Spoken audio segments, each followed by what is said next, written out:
Welcome to U.S. Represented. This discussion will be mostly a workshop on how to write good sentences through revision. And the first thing we'll do is overview some elements of language that can prove to be pretty problematic, specifically expletives, passive verbs, prepositional phrases, relative pronouns, and articles. We'll touch on those briefly, and then we're going to spend some quality time on a sentence tightening workshop that I think you'll enjoy, and we'll finish up with a brief review. Expletives are just words or phrases that fill up space more than anything else. They fill a vacancy or a gap, usually at the start of a sentence, and the problem with them is that they don't add anything to the meaning of the sentence. So the examples I've given you here are it is, there are, there were. I thoroughly suggest that you bleed as many of those out of your writing as you possibly can. The sentence example we have at the bottom of the slide demonstrates why. It is said that this is true. Okay, who is it? And why is it true? Oftentimes people who don't have adequate research or they haven't analyzed the content of their material carefully enough will use a number of expletives because, as I've said, they're gap fillers and we want to avoid them. Passive verbs can be equally problematic. You'll remember from our previous chat on sentence patterns that in the active voice the subject performs the action on the verb in the sentence, which means the subject is a doer or a beer. But in the passive construction, the subject, which always comes before the verb, is receiving the action, which is very strange. So everything is sort of backward. The example we have down here is the turkey is being prepared for a homeless family. And in every one of these examples, you'll notice that a helping verb is involved. Is, are, was, were, am, be, been, being. Words like that oftentimes, not always, but oftentimes indicate that you're in the passive construction and you should really think about turning things around. So, when you say something like the turkey is being prepared for a homeless family, my first thought is that's great, but who is preparing the turkey? The next sentence reads, that sandwich was not made by Larry. Why isn't Larry at the start of that sentence? The third one, the thief was chased by the dog. That's really strange, almost as if the thief is enjoying the experience or something, like it's a game. Maybe it is, I don't know. My book has been dropped 3 times. Who dropped it? Was it me who dropped the book? Did I drop the book, or was it somebody else? Prepositional phrases can be problematic too, and remember, with every single one of these examples of specific elements of language, sometimes you need to use these, or you should use these, if for no other reason than to create a little bit of diversity in the pattern and the flow of your writing. But for the most part, you want to avoid them, or at least scrutinize them carefully and be judicious in the amount of usage. Here you have prepositions are relational, and that's exactly what prepositions are. Words like of, in, by, to, for, with, at, on, from, into, since, under, over, between, across, against. These are all prepositions. They're locational, relational, directional, and oftentimes they're wonderful, wonderful additions to a sentence. The examples we have here, see the house with the red awning. That's fine. The boy sleeps on a cot. What else could you do? He hasn't been the same since the war. These are all sensible prepositional phrase usages. But on the other hand, as we're going to see when we start workshopping, prepositions can really lead to some cumbersome and confusing writing. Relative pronouns, too, can be a little slippery. A relative pronoun just introduces a relative clause, and I know this sounds a little confusing. It actually is. But just think of it this way. Think of a little sentence within another sentence, and the little sentence that's hidden within a larger sentence is linked as a relation to the bigger sentence. That's how to understand relative pronouns functions within a sentence. The first example is precisely what I just described. The professor, whom I admire, published a manifesto. You could change whom I admire around to I admire the professor.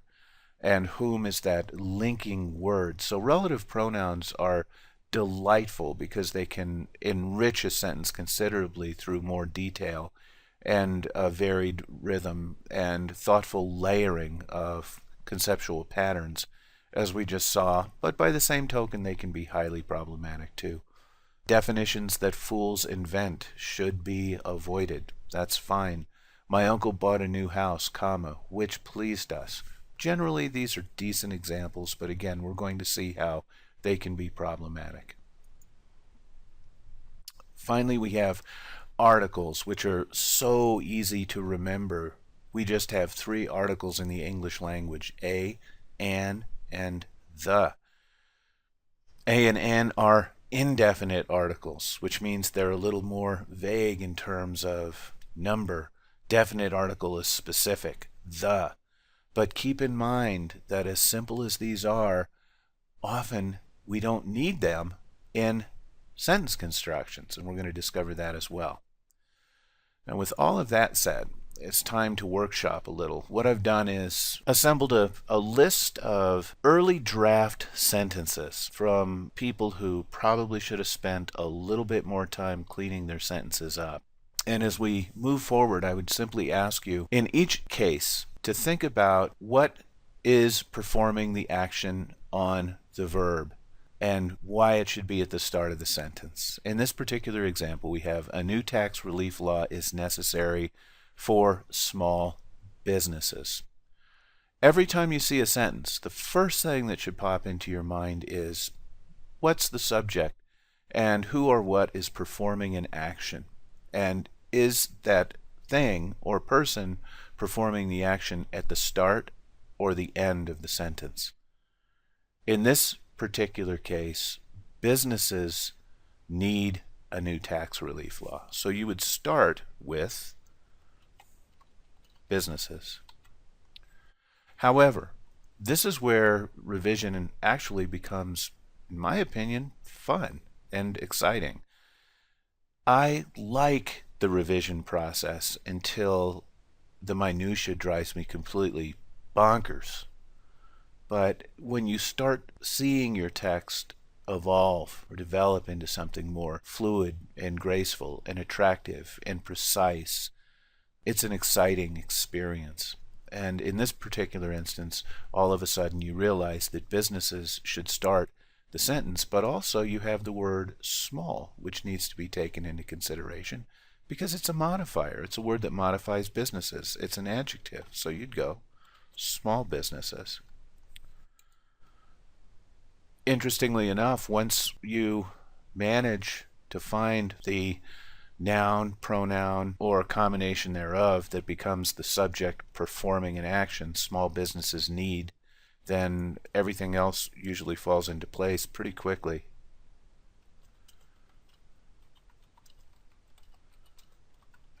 And there you have it. Small businesses need a new tax relief law, and the world is a better place. And look at the difference between the two. A new tax relief law is necessary for small businesses. Small businesses need a new tax relief law. The second one is so much more on task, musical, and high velocity. Let me show you a very handy trick. It's called the Control F function, and you're going to love this if you have never seen it before.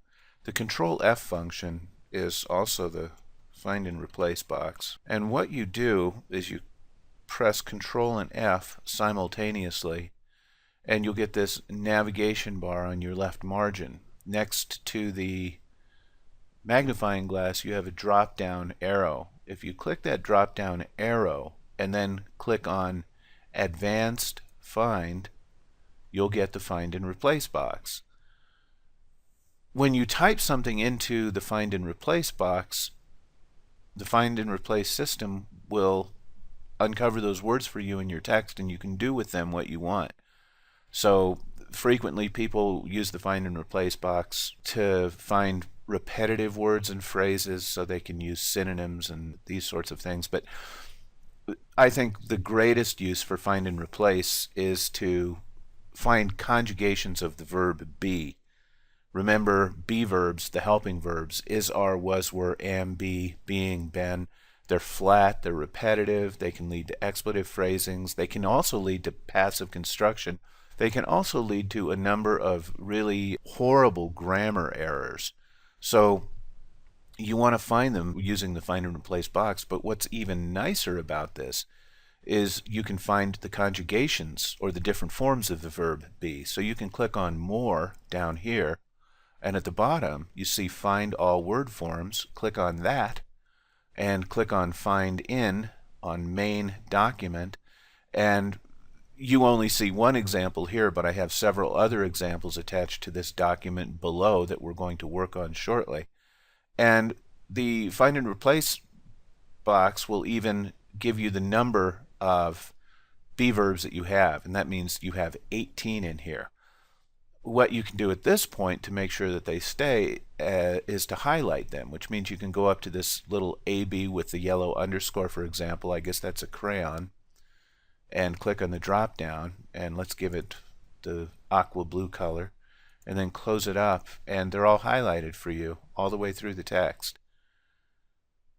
It's very handy. And the minute you see all these be verbs, you know you need to get rid of as many of them as possible.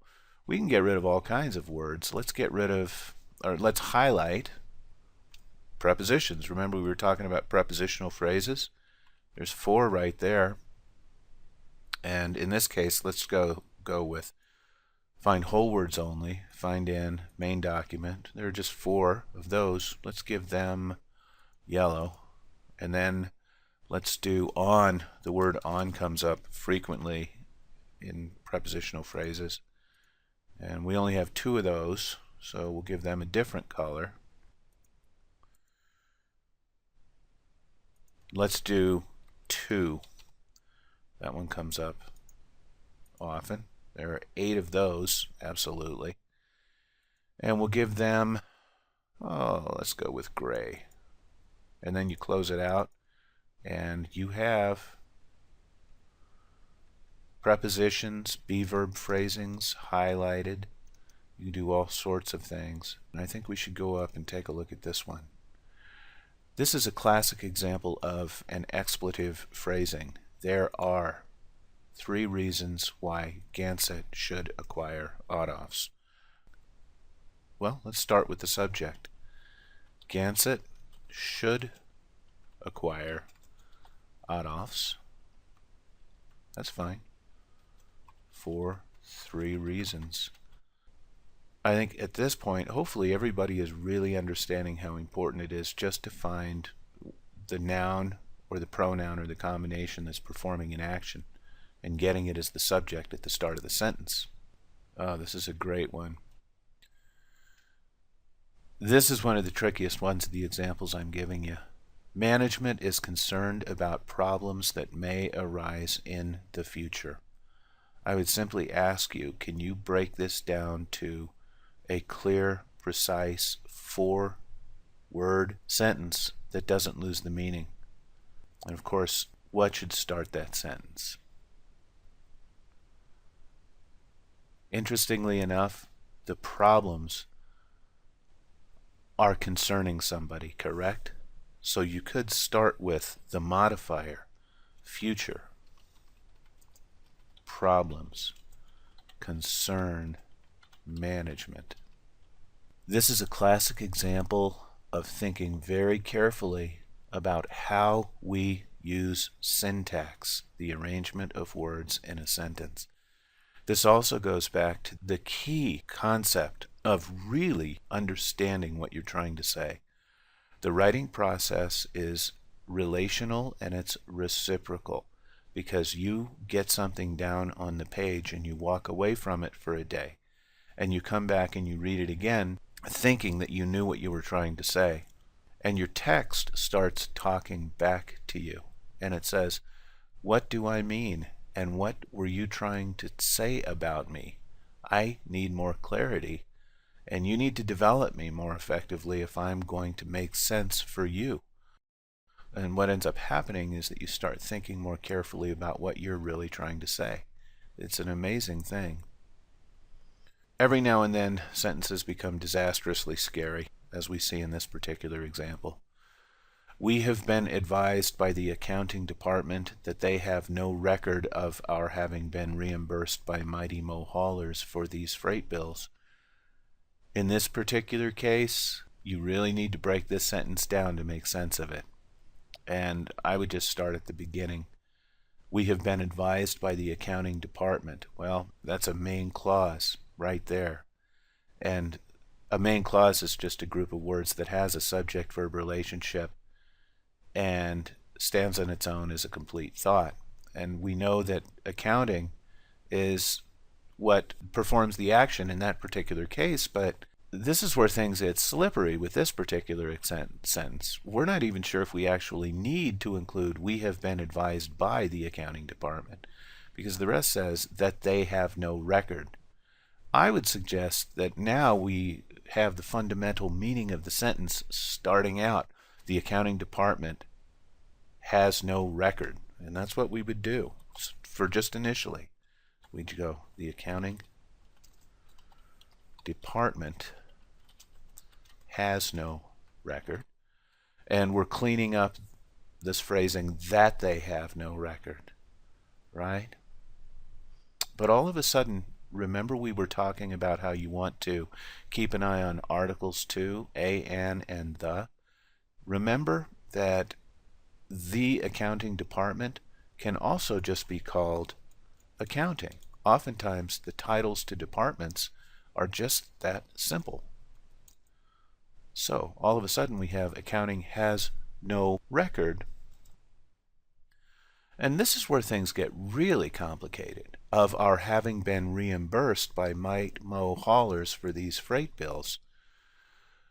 Okay, we have no record of freight bill reimbursement. And so let's go with that. Accounting has no record of freight bill reimbursement. And that's actually okay, except we need to include Might Mo haulers because they're central to the concept of the conversation. So you could say,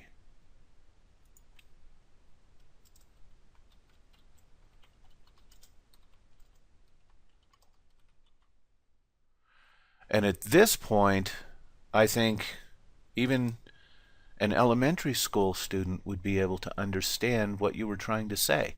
And I would also suggest that this is something that you want to do. You want to write with as much precision as possible. Both Thomas Jefferson and Albert Einstein pointed out that if you're not making yourself clear enough for a child to understand what you're trying to say, then A, you probably don't understand what you're talking about, or B, you're not making yourself clear enough, because most ideas can be understood by just about anybody. This is a good one. I believe that there is a need to update our present record-keeping system by evaluating our records now. Let's talk a little bit about the idea of first-person pronouns. First-person pronouns are any pronouns that attach themselves directly to you, like I, me, my, myself, and so forth. In blogging and in personal letters and memoir writing, of course, and all sorts of creative writing, we use first-person pronouns on a regular basis. And the academic community and the professional community continue to wage a pretty intense debate over whether or not first-person pronouns and first-person phrasings should even exist in most business and academic writing. Really, it depends on your audience. It depends on the circumstance. Sometimes it's great. Sometimes it's expected of you. And in other cases, it's anathema. It's something you should absolutely not do. What I can say unequivocally, with that ambiguity aside, is when first-person pronouns and the words that go along with them do not contribute to the conversation, why would anybody put them there to begin with? They tend to be intrusive, which is what we have here, it seems to me. Somebody says, I believe that there is a need. Well, why is that even there? The next thing you want to do is take a look again at what the subject is here.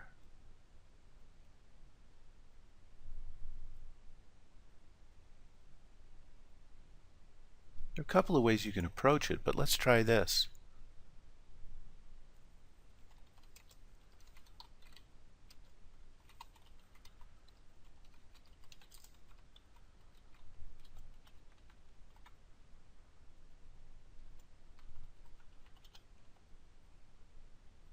I think that's how most people in a business context would actually phrase that sentence. Our present record-keeping system needs updating.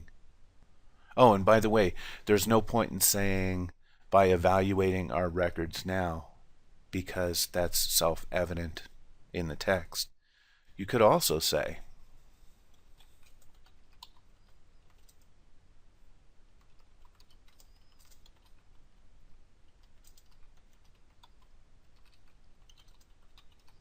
either one works. The reason I spent a little bit of time having everybody look this over and think about it is that I don't want to give anybody the impression that there's only one correct way to tighten a sentence to make it stronger and more fluid. As you can see, either one of these sentences that we just workshopped works fine, and it's better than what we had initially.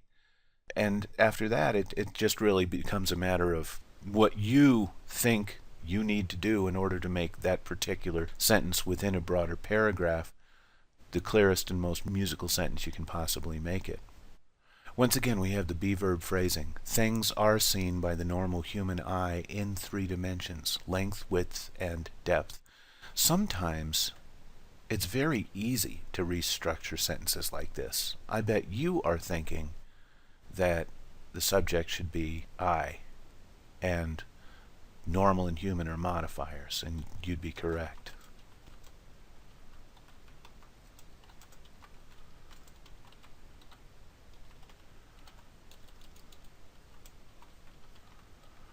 Now, something important needs to be addressed here, and that is context.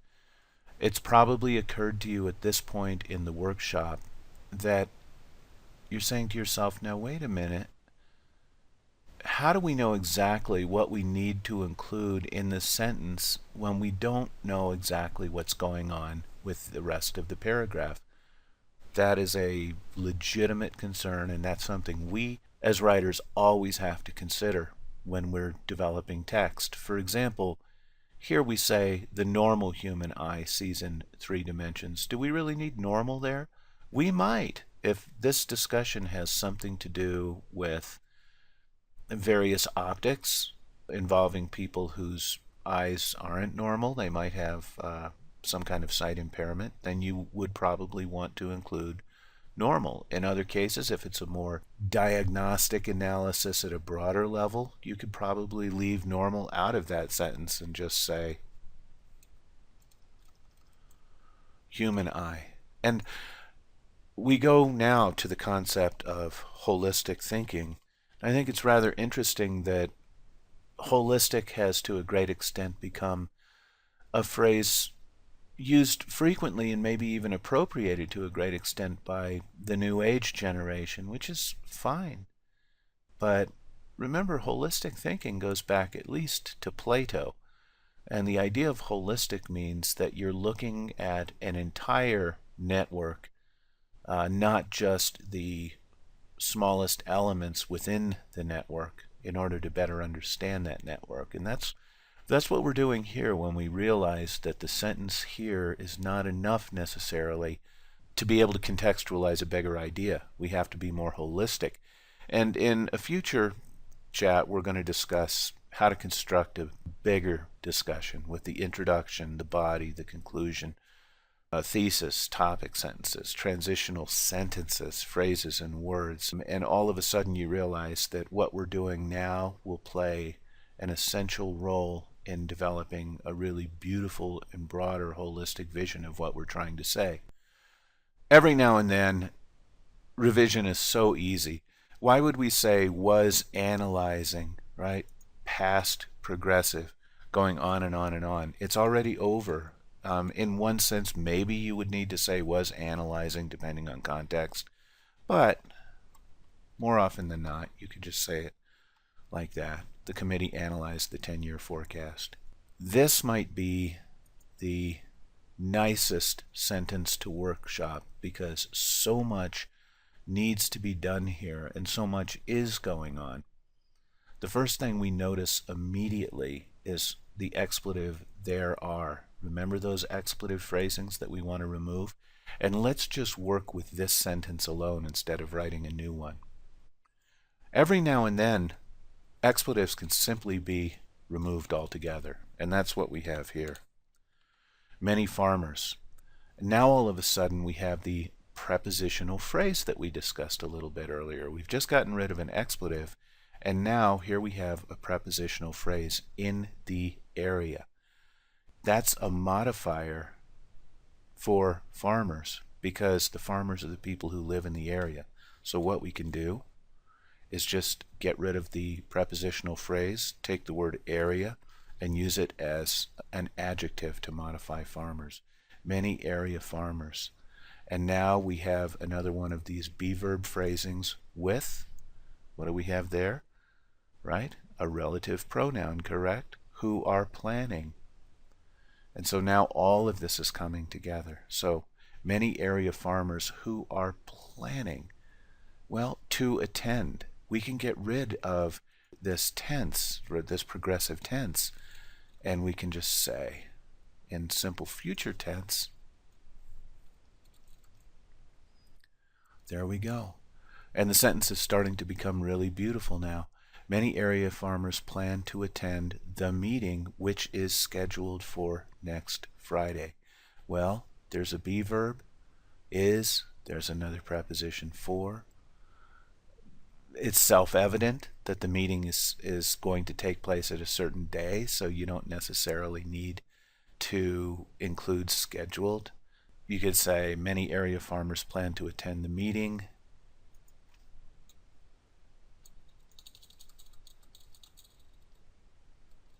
next Friday, but you could tighten it up even a little bit more by getting rid of an article. And you can deal with possession here. And you can say next Friday's meeting.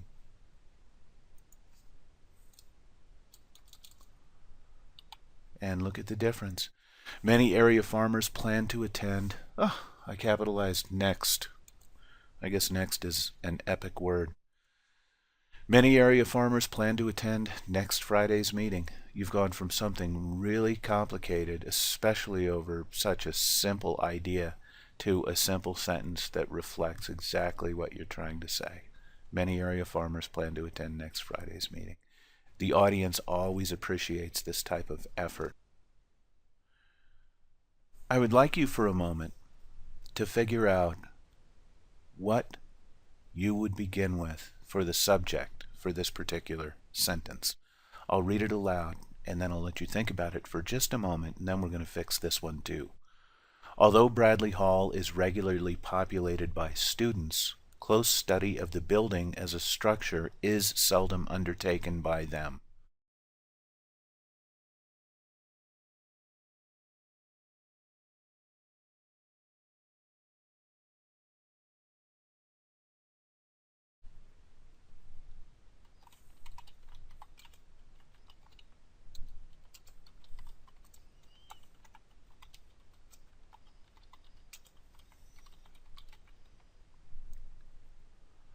And once again, we're starting to notice this whole idea of possession. The structure belongs to Bradley Hall, and therefore you have an apostrophe right after Hall because it's singular with the S.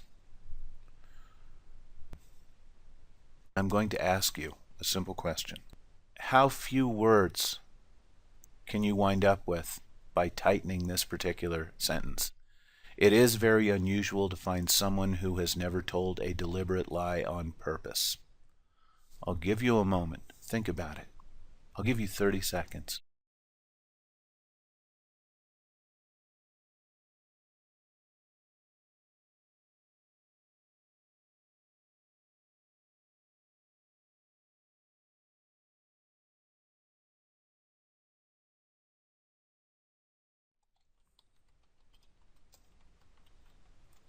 That would work. Or, that's all the writer was really trying to say. So I hope this workshop was helpful for you, and I certainly encourage you to apply all these principles in your future writing. And by the way, this applies to all good writing, whether you're dealing with a journalist, a tech writer. That's why tech writers have jobs, you realize, because they have to clean up writing for everybody else. And it also applies to creative writing too. And don't forget that poetry relies on compactness and clarity and symbol and meaning. So really good poetry relies on this sort of precision as well. This is what a lot of people don't realize. I guess I would just finish up by saying revision really does deserve as much attention as all other phases in the writing process. Avoiding the overuse of expletives, passive verb constructions, and prepositional phrases leads to readable, coherent text. And please remember that we write for an audience unless we're Franz Kafka or Emily Dickinson, and we oftentimes just write for ourselves, which is really great, by the way. I think that's ultimately the best reason to write. But we do like to share what we have with other people, and so we want to be generous and kind to them, and we want to give them the best we have to offer. And when we do, by polishing our texts the way we've just described, our readers really appreciate our efforts. Thank you for being who you are. Thanks for being here, and we'll talk to you soon. Take care.